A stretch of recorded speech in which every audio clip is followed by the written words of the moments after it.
Hey, Sage here. Today we're taking a look at technical analysis for S&P 500. I'll cover wave analysis with Elliott Wave Theory and provide multiple scenarios the price may take and explain why I prefer one count over another. Let's take a look at the different possibilities. Starting here on 4-hour time frame, we've had this count of WXY. I'm not going to be going too detailed into this as we've gone through that so many times now. The main count that I'm going to be following today is this one, in which we have an ABC into W, ABC into X, and then another ABC.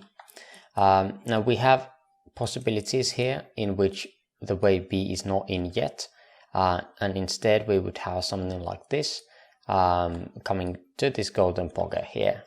On other indices such as Nasdaq, we did get to the golden pocket earlier, but again on S&P 500 we did not. Now let's take a look at what we have here. Go into 1 hour time frame to see this structure again. In here we would have this as a 1, 2, 3, 4 and 5, and then we would be looking into the next structure over here. Let's take a look at the bearish option first. In here I've labeled this as an A, B and C. Now whether this is a minuet degree or sub-minuet depends on, of course, on the higher time frame, if this is indeed a completed correction here for the B wave or not.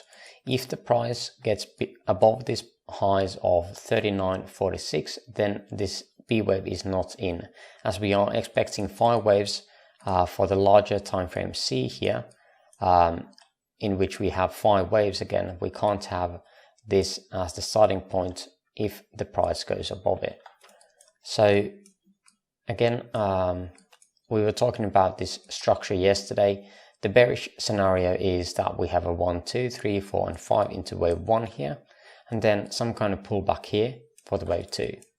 At the moment, we can see that the price did pull back right into the golden pocket right here, and now we are doing something a bit more wonky. It is not clear that this is a 5-way structure. Even in 5 minutes, we don't really see too much of that structure in here. It is possible that this indeed is some kind of 3-way structure, and this is a part of this structure that we had here. I went through this on a very small time frame, and we could manage a 1, 2, 3, 4 and 5 here for the C wave to end, and end the wave 2 as well here.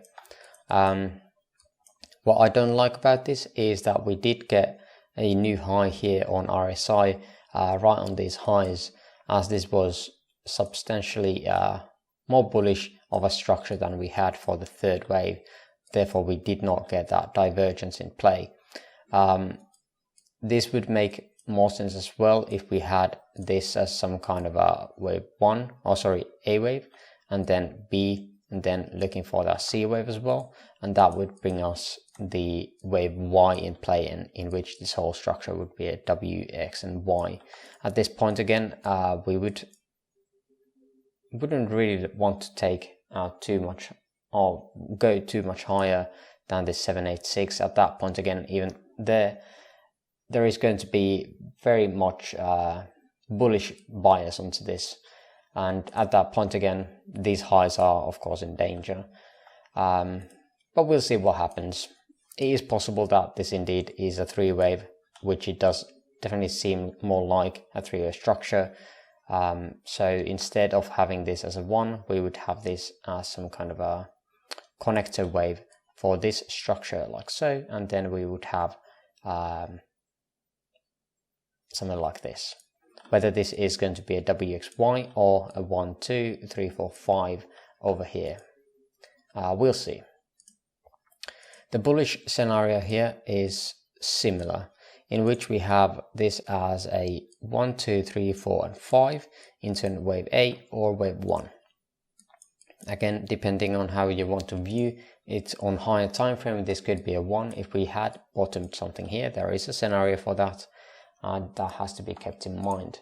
So in this one we could be looking at B wave over here, and this would be indeed that A, B wave and then C wave coming up higher, in which again we would have 5 waves at 1, 2, within wave 2 we have this expanded diagonal, or expanded flat, sorry, and then again a some kind of a 1, 2, 3, 4 and 5, most likely taking out these highs. But yeah, that is pretty much the scenarios that I have and which I am tracking at the very moment. I am still leaning towards the downside at the moment, as we have not taken out these highs of this probable or possible fifth. Again, no divergence, which makes this less likely though. I do like the fact that we did get to the golden pocket here, but again we did have some resistance over here at that area. Now the next resistance is right above us around these areas of 38.92, at which we had these lows in place of the 27th to 28th of June. So yeah, that is basically my outlook. I'm not going to be adding anything here, just because this looks so much like a three-way structure, more like anything else. But we'll see what happens. That is pretty much everything I want to share today. If you made it this far into the video, I would appreciate the likes. Link to my free Discord server in the description below, and please let me know what asset should I cover next. For now, I thank you for watching and hope you have an amazing rest of your day. See you in the next video. Bye bye.